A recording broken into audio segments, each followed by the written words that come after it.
बच्चों, आज हम पढ़ने जा रहे हैं भाग, जिसको हम डिवीजन भी बोलते हैं। भाग का मतलब होता है बांटना।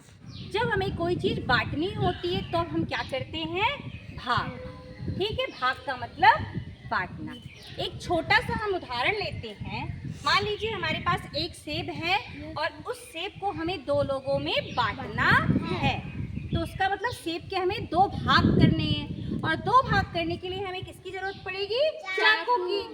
तो ये देखिए, सेब और सेब को चाकू ने काटा तो कितने टुकड़े हो गए? दो, क्योंकि दो लोगों को बांटना। ठीक, अब देखिए मैंने यहाँ क्या क्या लिखा है। सेब को मैंने क्या लिखा है? भाज्य। तो भाज्य का मतलब समझे? भाज्य का मतलब होता है जिसको काटा जाता है। तो सेब को काटा गया, वो भाज्य। किससे काटा गया? चाकू से। तो जो काटता है उसको कहते हैं भाजक। काटने के बाद जो दो टुकड़े हो गए उसको कहते हैं भागफल। और सेब को काटने के बाद जीरो बचा, यानी कुछ हिस्सा नहीं बचा ना, तो वो हो गया हमारा शेषफल। ये तो वैसा उदाहरण है छोटा सा, घर की बात। अब हम गणित की भाषा में देखते हैं।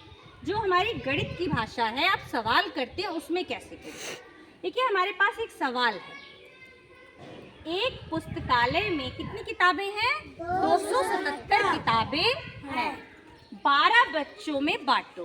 उन किताबों को कितने बच्चों में बांटना है? 12 बच्चों में। तो देखिए, भाग का ये निशान है। इस तरीके से जो निशान होता है ये भाग का होता है। ऐसे भी बनता है और ऐसे। ठीक, तो कितनी किताबों को बांटना है? 277। और कितने लोगों में बांटना है? 12। 12 से हमने भाग दिया 277 को। 12 दूना 24, 7 में से 4 गए 3। फिर यहाँ 7 था, इस 7 को हमने यहाँ उतारा। 12 तिया 36, घटा दिया, 1 आ गया नीचे। ठीक, अब इस सवाल से आपको कहा जाए भाज्य, भाजक, भागफल, ये सब चीज़ लिखिए, तो अब आप कैसे लिखें? ठीक, सबसे पहले हमने लिखा है भाज्य। जिस संख्या में भाग दिया जाता है। किसमें भाग दिया गया है? 277 में। तो इसको क्या कहेंगे? भाज्य। फिर है भाजक। जिस संख्या से भाग दिया जाता। किससे भाग दे रहे हैं आप? 12 से। तो 12 क्या है हमारी? भाजक। और भागफल, जब भाग दे दिया उसके बाद हमें क्या प्राप्त हुई संख्या?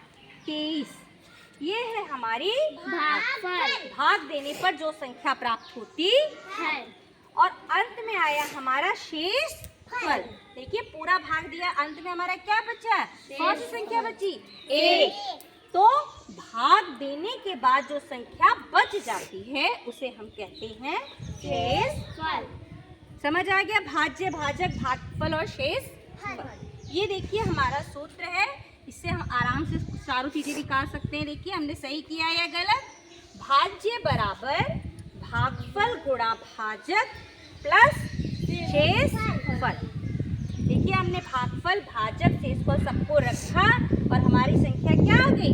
277। यानी हमारा भाज्य 277 आ गया। हमने